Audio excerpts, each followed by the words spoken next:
chapter 15 of the Song of Achilles.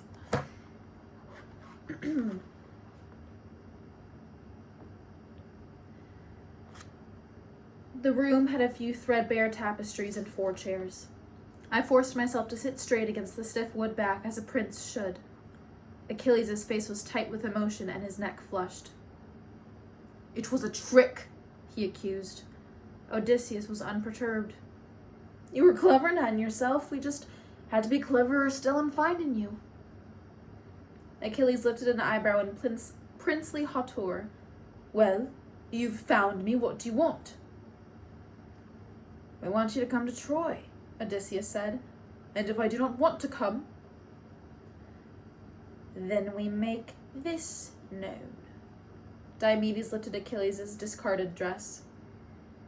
Achilles flushed as if he'd been struck. It was one thing to wear a dress out of necessity, another thing for the world to know of it. Our people reserved their ugliest names for men who acted like women. Lives were lost over such insults. Odysseus held up a restraining hand. "We are all noblemen here, and it should not have to come to such measures. I hope we can offer you happier reasons to agree. Fame, for instance. You will win much of it if you fight for us. There will be other wars." "Not like this one," said Diomedes. "This will be the greatest war of our people, remembered in legend and song for generations. You are a fool not to see it." "I see nothing but a cuckolded husband and Agamemnon's greed." "Then you are blind. What is more heroic than to fight for the honor of the most beautiful woman in the world against the mightiest city of the East? Perseus cannot say he did so much, nor Jason. Heracles would kill his wife again for a chance to come along. We will master Anatolia all the way to Arabai. We will carve ourselves into stories for ages to come." "I thought you said it would be an easy campaign home by next fall," I managed. I had to do something to stop the relentless roll of their words. "I lied," Odysseus shrugged. "I have no idea how long it will be. Faster if we have you." He looked at Achilles. His dark eyes pooled like the tide, however you swim against it. "The sons of Troy are known for their skill in battle, and their deaths will lift your name to the stars. If you miss it, you will miss your chance at immortality. You'll stay behind, unknown. You will grow old and older in obscurity." Achilles frowned. "You cannot know that." "Actually, I can." He leaned back in his chair. "I'm fortunate to have some knowledge of the gods." He smiled as if at a memory of some divine mischief. "And the gods have seen fit to share with me a prophecy about you."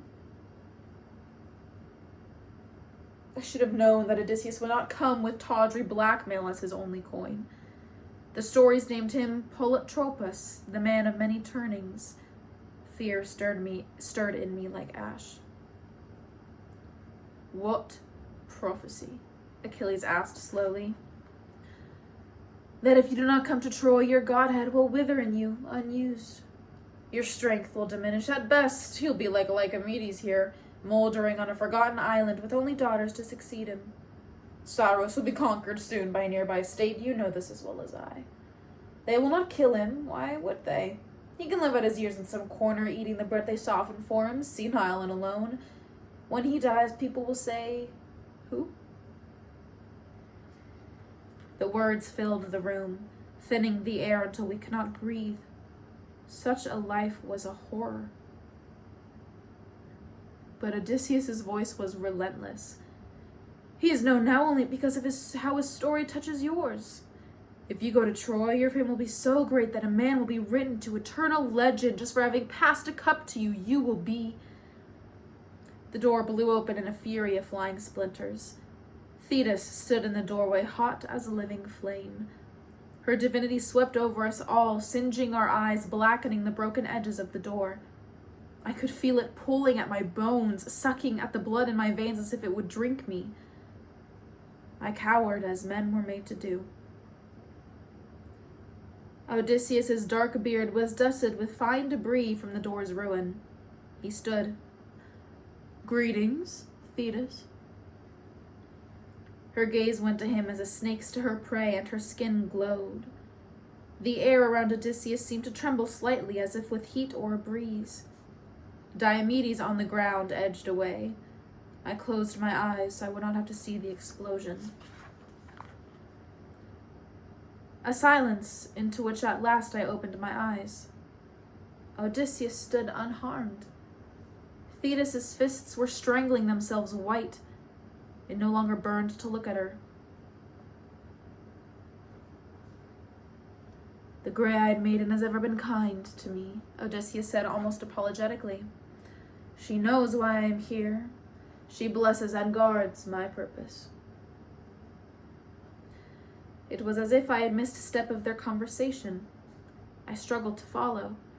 The gray-eyed maiden, goddess of war and its arts. She was said to prize cleverness above all.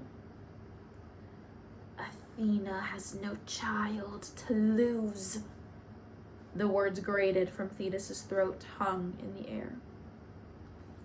Odysseus did not try to answer, only turned to Achilles. "Ask her," he said. "Ask your mother what she knows." Achilles swallowed loud in the silent chamber. He met his mother's black eyes.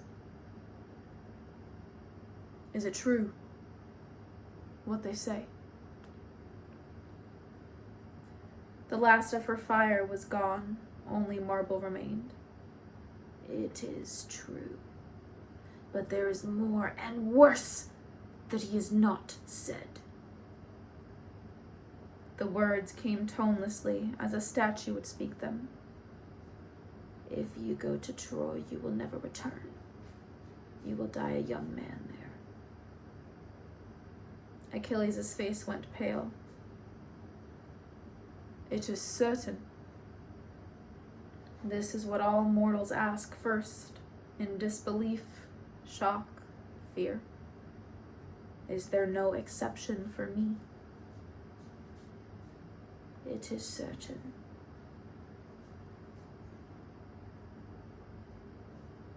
If he had looked at me then, I would have broken. I would have begun to weep and never stopped. But his eyes were fixed on his mother. "What shall I do?" he whispered. The slightest tremor over the still water of her face. "Do not ask me to choose," she said, and vanished.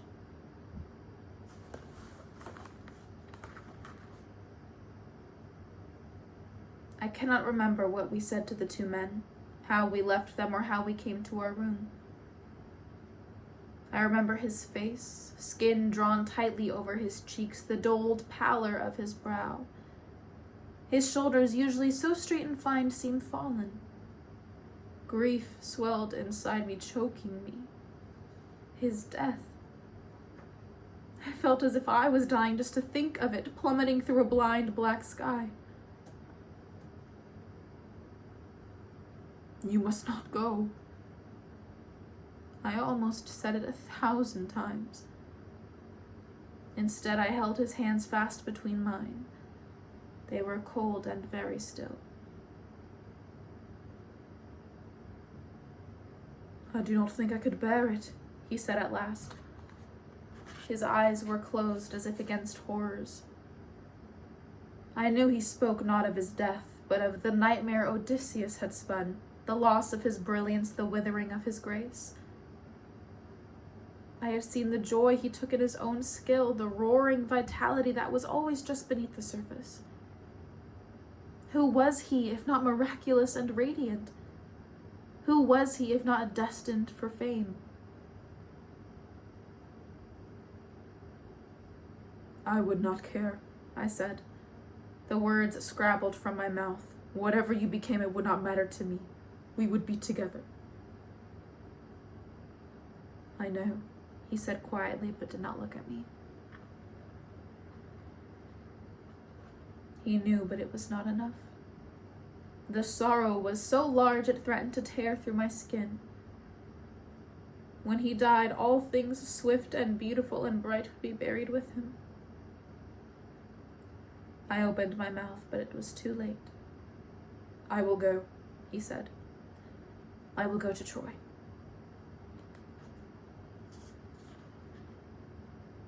The rosy gleam of his lip, the fevered green of his eyes. There was not a line anywhere on his face, nothing creased or graying, all crisp. He was spring, golden and bright. Envious death would drink his blood and grow young again. He was watching me, his eyes as deep as earth. Will you come with me? He asked. The never-ending ache of love and sorrow. Perhaps in some other life I could have refused, could have torn my hair and screamed and made him face his choice alone. But not in this one.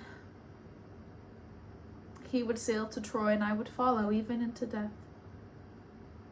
Yes, I whispered. Yes.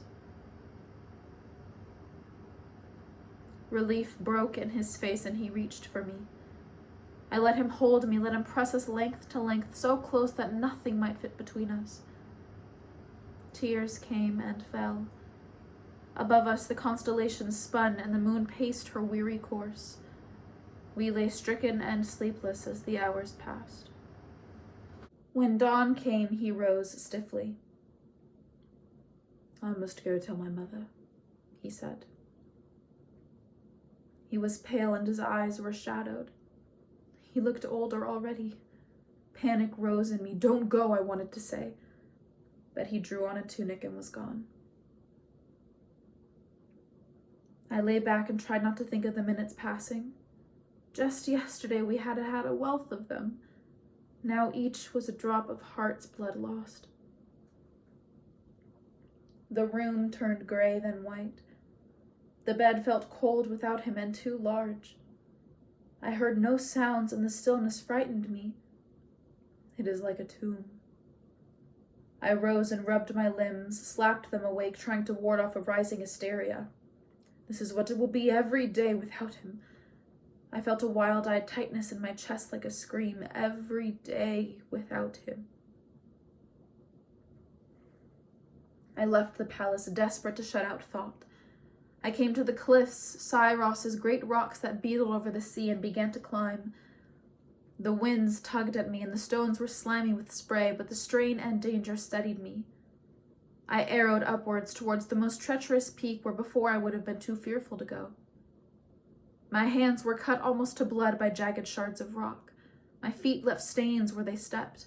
The pain was welcome, ordinary, and clean. So easy to bear, it was laughable. I reached the summit, a careless heap of boulders at the cliff's edge, and stood. An idea had come to me as I climbed, fierce and reckless as I felt. Thetis! I screamed it into the snatching wind, my face towards the sea. Thetis! The sun was high now, their meeting had ended long ago. I drew a third breath. Do not speak my name again. I whirled to face her and lost my balance. The rocks jumbled under my feet and the wind tore at me. I grabbed at an outcrop, steadied myself. I looked up. Her skin was paler even than usual, the first winter's ice. Her lips were drawn back to show her teeth. You are a fool, she said. Get down. Your half-wit death will not save him. I was not so fearless as I thought. I flinched from the malice in her face, but I forced myself to speak, to ask the thing I had to know of her. How much longer will he live? She made a noise in her throat like the bark of a seal. It took a moment to understand that it was laughter. Why? Would you prepare yourself for it? Try to stop it? Contempt spilled across her face. Yes, I answered, if I can. The sound again. Please, I knelt. Please tell me. Perhaps it was because I knelt. The sound ceased, and she considered me a moment. "Hector's death will be first," she said. "That is all I am given to know." Hector. "Thank you," I said. Her eyes narrowed and her voice hissed like water poured on coals. "Do not presume to thank me. I have come for another reason." I waited. Her face was white as splintered bone. "It will not be so easy as he thinks. The fates promised fame, but how much? He will need to guard his honor carefully. He is too trusting. The men of Greece," she spat the words, "are dogs over a bone. They will not simply give up preeminence to another. I will do what I can, and you," her eyes flickered over my long arms and skinny knees, "you will not disgrace him. Do you understand?" "Do you understand?" "Yes," I said. And I did. His fame must be worth the life he paid for it. The faintest breath of air touched her dress's hem, and I knew she was about to leave to vanish back to the caves of the sea. Something made me bold. "Is Hector a skilled soldier?" "He is the best," she answered, "but for my son." Her gaze flickered to the right where the cliff dropped away. "He is coming," she said. Achilles crested the rise and came to where I sat. He looked at my face and bloodied skin. "I heard you talking," he said. "It was your mother," I said. He knelt and took my foot in his lap. Gently, he picked the fragments of rock from the wounds, brushing off dirt and chalky dust. He tore a strip from his tunic's hem and pressed it tight to stanch the blood. My hand closed over his. "You must not kill Hector," I said. He looked up, his beautiful face framed by the gold of his hair. "My mother told you the rest of the prophecy." "She did." "And you think that no one but me can kill Hector?" "Yes," I said. "And you think to steal time from the fates?" "Yes." "Ah." A sly smile spread across his face. He had always loved defiance. "Well, why should I kill him? He's done nothing to me." For the first time then I felt a kind of hope. We left that afternoon. There was no reason to linger. Ever dutiful to custom, Lycomedes came to bid us farewell. The three of us stood together stiffly. Odysseus and Diomedes had gone ahead to the ship. They would escort us back to Thea, where Achilles would muster his own troops.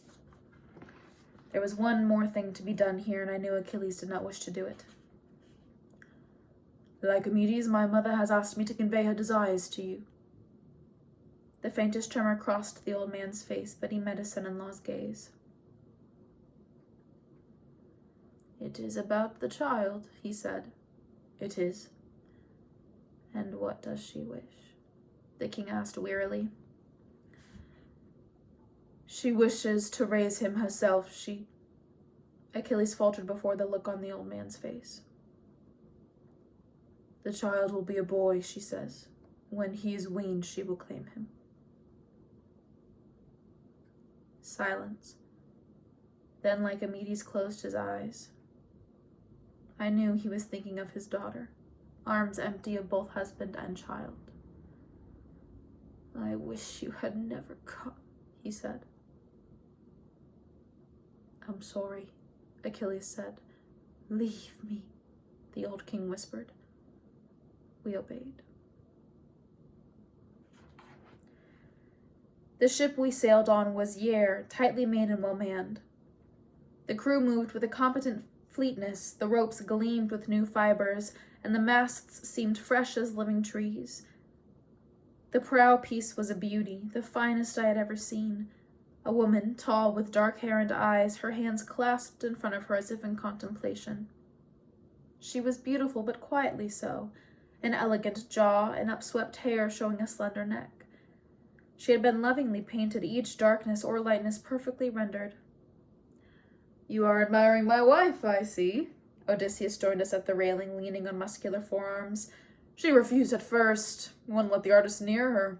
I had to have him follow her in secret. I think it turned out rather well, actually." A marriage for love, rare as cedars from the east. It almost made me want to like him, but I had seen his smiles too often now. Politely, Achilles asked, "What is her name?" "Penelope," he said. "Is the ship new?" I asked. If he wanted to speak of his wife, I wanted to speak of something else. "Very, every last timber ripped from the best wood that Ithaca has." He slapped the railing with his large palm as one might the flank of a horse. "Bragging about your new ship again?" Diomedes had joined us. His hair was lashed back with a strip of leather, and it made his face look sharper even than usual. "I am." Diomedes spat into the water. "The king of Argos is unusually eloquent today," Odysseus commented. Achilles had not seen their game before, as I had. His eyes went back and forth between the two men. A smile curdled at the corner of his mouth. "Tell me," Odysseus continued, "do you think such quick wit comes from your father having eaten that man's brains?" "What?" Achilles' mouth hung open. "You don't know the tale of mighty Tydeus, king of Argos, eater of brains?" I've heard of him, but not about the brains." "I was thinking of having the scene painted on our plates," Diomedes said. In the hall, I had taken Diomedes for Odysseus's dog, but there was a keenness that hummed between the two men, a pleasure in their sparring that could come only from equals. I remembered that Diomedes was rumored to be a favorite of Athena as well. Odysseus made a face. "Remind me not to dine in Argos anytime soon." Diomedes laughed. It was not a pleasant sound. The kings were inclined to talk and lingered by the rail with us. They passed stories back and forth of other sea voyages, of wars, of contests won in games long past. Achilles was an eager audience with question after question. "Where did you get this?" He was pointing to the scar on Odysseus' leg. "Ah." Odysseus rubbed his hands together. "That is a tale worth telling, though I should speak to the captain first." He gestured to the sun, hanging ripe and low over the horizon. "We need to stop soon for camp." "I'll go." Diomedes stood from where he leaned against the rail. "I've heard this one almost as many times as that sickening bed story." "Your loss," Odysseus called after him. "Don't mind him. His wife's a hellhound bitch, and that would sour anyone's temper. Now, my wife, I swear," Diomedes' voice carried back up the length of the ship, "if you finish that sentence, I will throw you over the side and you can swim to Troy." "See?" Odysseus shook his head. "Sour." Achilles laughed, delighted by them both. He seemed to have forgiven their part in his unmasking and all that came after. "Now what was I saying?" "The scar," Achilles said eagerly. "Yes, the scar. When I was 13, I watched him hang onto the other man's words. He is too trusting. But I would not be the raven on his shoulder all the time predicting gloom." The sun slid lower in the sky, and we drew close to the dark shadow of land where we would make camp.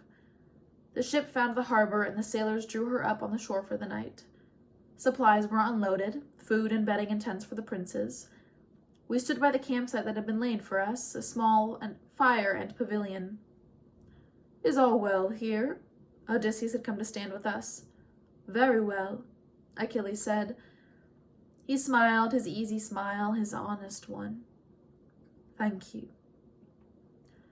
Odysseus smiled in return, teeth white against his dark beard. "Excellent. One tent's enough, I hope. I heard that you prefer to share. Rooms and bedrolls both, they say." Heat and shock rushed through my face. Beside me, I heard Achilles' breath stop. "Come now, there's no need for shame.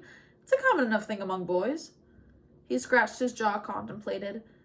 "Oh, you're not really boys any longer. How old are you?" "It's not true," I said. The blood in my face fired my voice. It rang loudly down the beach. Odysseus raised an eyebrow. True is what men believe, and they believe this of you. But perhaps they are mistaken. If the rumor concerns you, then leave it behind when you sail the war. Achilles' voice was tight and angry. It is no business of yours, Prince of Ithaca. Odysseus held up his hands. My apologies if I have offended. I merely came to wish you both good night and ensure that all was satisfactory. Prince Achilles, Patroclus. He inclined his head and turned back to his own tent. Inside the tent, there was quietness between us. I had wondered when this would come. As Odysseus said, many boys took each other for lovers, but such things were given up as they grew older, unless it was with slaves or hired boys. Our men liked conquest. They did not trust a man who was conquered himself.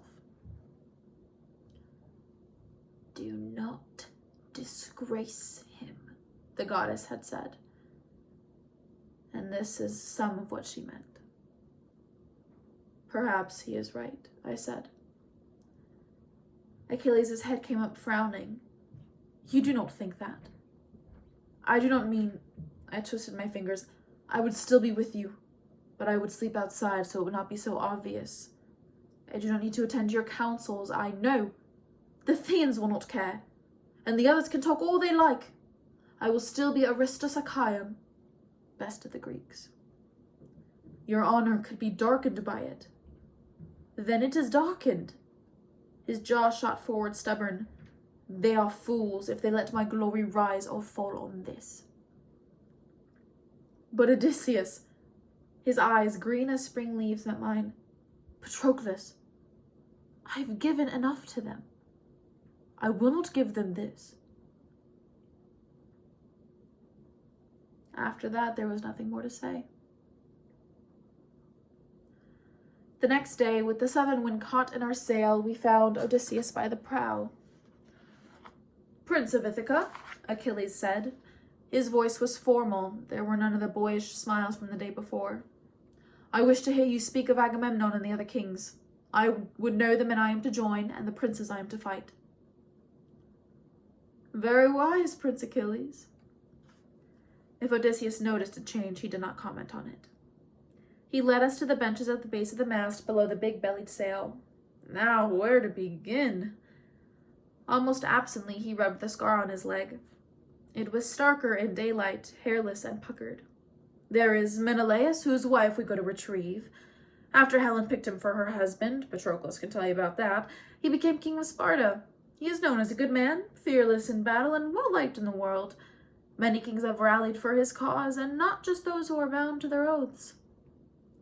Such as? Achilles asked. Odysseus counted them off on his large farmer's hands. Meriones, Idomeneus, Philoctetes, Ajax. Both Ajaxes, larger and lesser.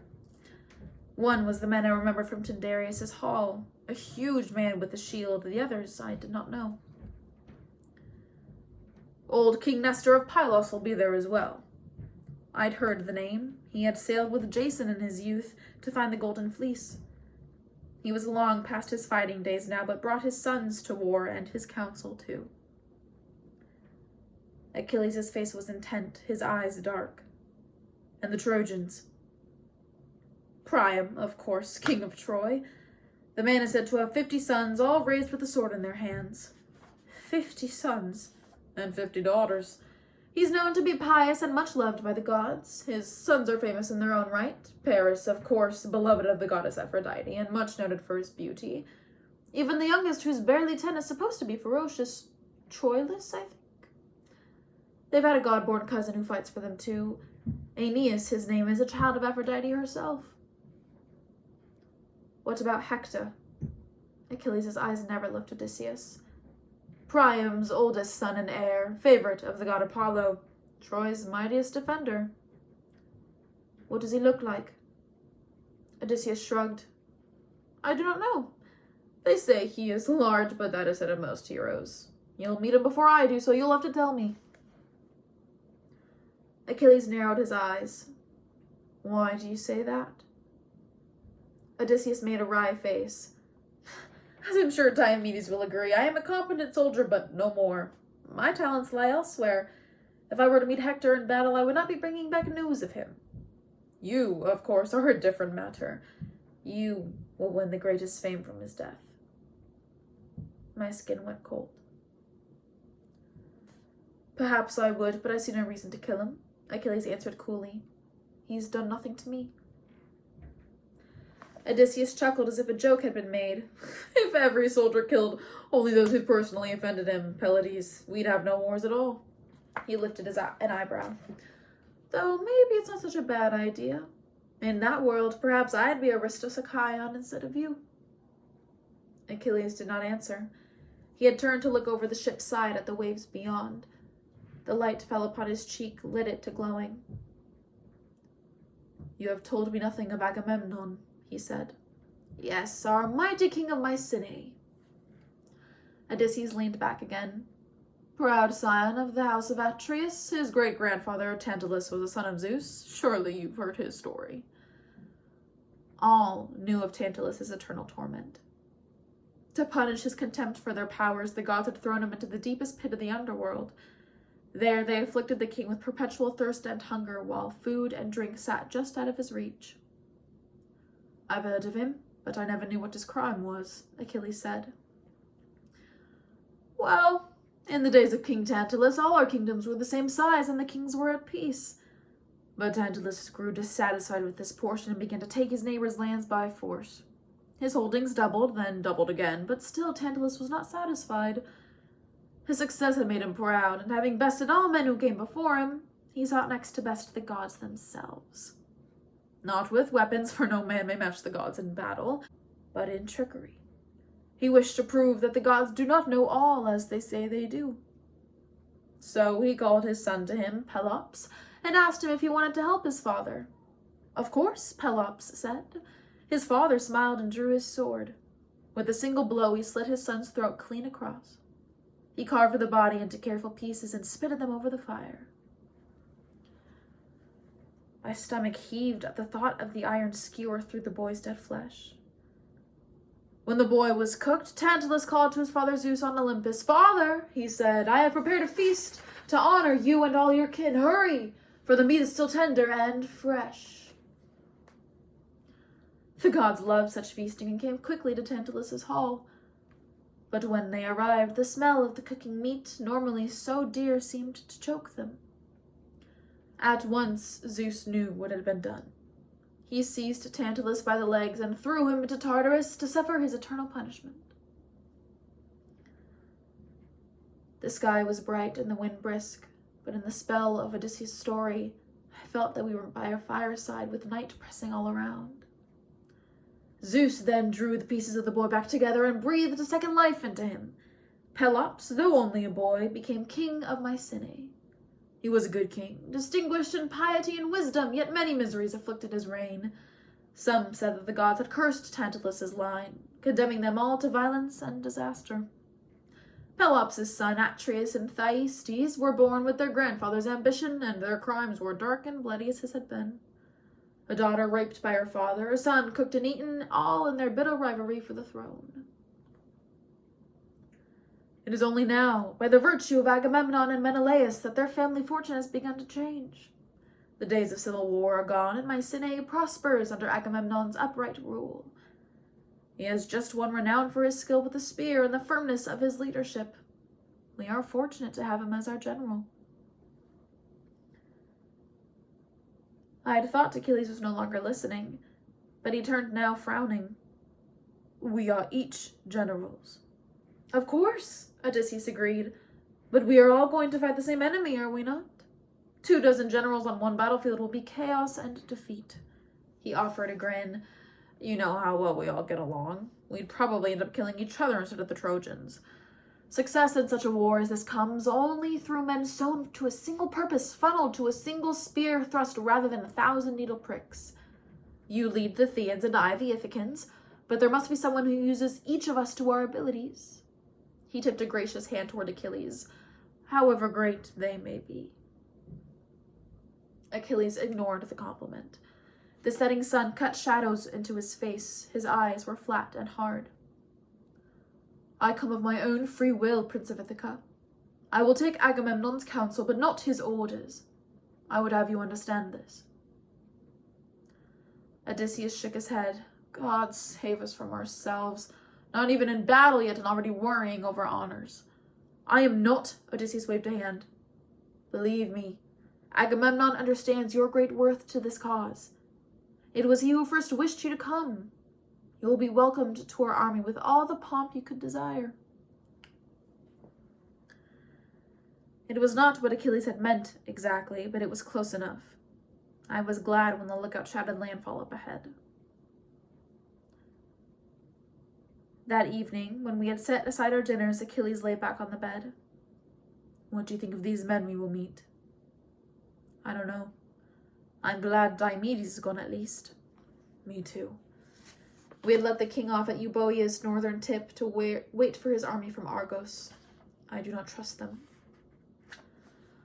I suppose we will know soon enough what they are like, he said. We were silent a moment thinking of that. Outside, we could hear the beginnings of rain, soft, barely sounding on the tent roof. Odysseus said it would storm tonight. An Aegean storm, quickly here and quickly gone. Our boat was safely beached, and tomorrow would be clear again. Achilles was looking at me. Your hair never quite lies flat here. He touched my head just behind my ear. I don't think I've ever told you how I like it. My scalp prickled where his fingers had been. You haven't, I said. I should have. His hand drifted down to the V at the base of my throat, drew softly across the pulse. What about this? Have I told you what I think of this, just hair? No, I said. This surely, then. His hand moved across the muscles of my chest, my skin warmed beneath it. Have I told you of this? That you have told me. My breath caught a little as I spoke. And what of this? His hand lingered over my hips, drew down the line of my thigh. Have I spoken of it? You have. And this, surely I would not have forgotten this. His cat's smile. Tell me I did not. You did not. There is this, too. His hand was ceaseless now. I know I have told you of this. I closed my eyes. Tell me again, I said. Later, Achilles sleeps next to me. Odysseus' storm has come, and the coarse fabric of the tent wall trembles with its force. I hear the stinging slap over and over of waves approaching the shore. He stirs, and the air stirs with him, bearing the musk-sweet smell of his body. I think, this is what I will miss. I think I will kill myself rather than miss it. I think, how long do we have? And that's the end of chapter 15.